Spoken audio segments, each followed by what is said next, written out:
new coordinators at Oklahoma State, and a new way of winning. I'm Barry Tramel, along with OSU writer Gina Mizell. We're here at Reliance Stadium in Houston, where on Saturday the Cowboys beat Mississippi State in a commanding victory.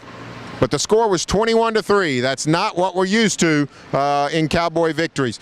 Gina, J.W. Walsh comes in at quarterback, gets the offense going. The defense was dominant all day long. New way of winning for the Cowboys. Yeah, absolutely. I mean, Mike Gundy said it himself that this game belonged to the defense, and the way that they kept this Oklahoma State team in the ball game when the offense was sputtering, when the quarterback change happened, and so on and so forth. And yeah, just the way that they were able to hold Mississippi State. They scored a field goal on their first drive, did not score again the rest of the way, and really went completely dormant in that second and third quarter, which is when the game kind of opened up for Oklahoma State and the offense did start performing well. So yeah, a great start for the Glenn Spencer era as far as this more aggressive style. The front seven played really well. Justin Gilbert got an interception, and so yeah, overall just a really great performance from this Oklahoma State defense. Looked like Calvin Barnett and that defensive line really exerted their will. The longer the game went on, especially, really started controlling the line of scrimmage. Yeah, especially with the Mississippi State offensive line that's got a preseason All-American in Gabe Jackson, and just really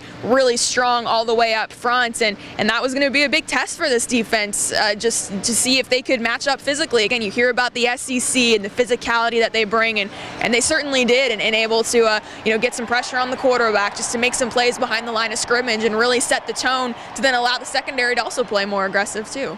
Speaking of a new physical style, the Cowboy offense throws for only 146 yards. Clint Chelf was ineffective in 2 series. J.W. Walsh comes on, still was not all that effective throwing early, but they got that Cowboy run game going. A three-back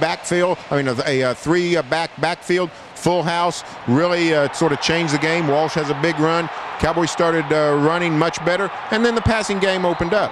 Yeah, absolutely. There was a big run by J.W. Walsh. I believe it was 46 yards down the sideline where he broke away, and that kind of was what gave this offense the spark that it needed. And yeah, they scored just before the half, and then were able to put on 2 more touchdowns. Jeremy Smith had both of them on the ground, and yeah, just a different way of scoring. No receiver went over 100 yards. J.W. Walsh didn't throw the ball a ton, but was more effective in the second half certainly than the first half. And the big news out of the press conference today was that he's going to start against UTSA. It seems like the Clint Chelf era, so to speak, is already over, and J.W. Walsh is the guy that's going to play, and his arm did look better. He was more effective throwing to outside receivers than he was last year, so that combined with his mobility and what he's able to do with his legs, I think probably does make him the better option at this point. Mike Gundy's played it coy about his quarterbacks, but he didn't need us to tell him.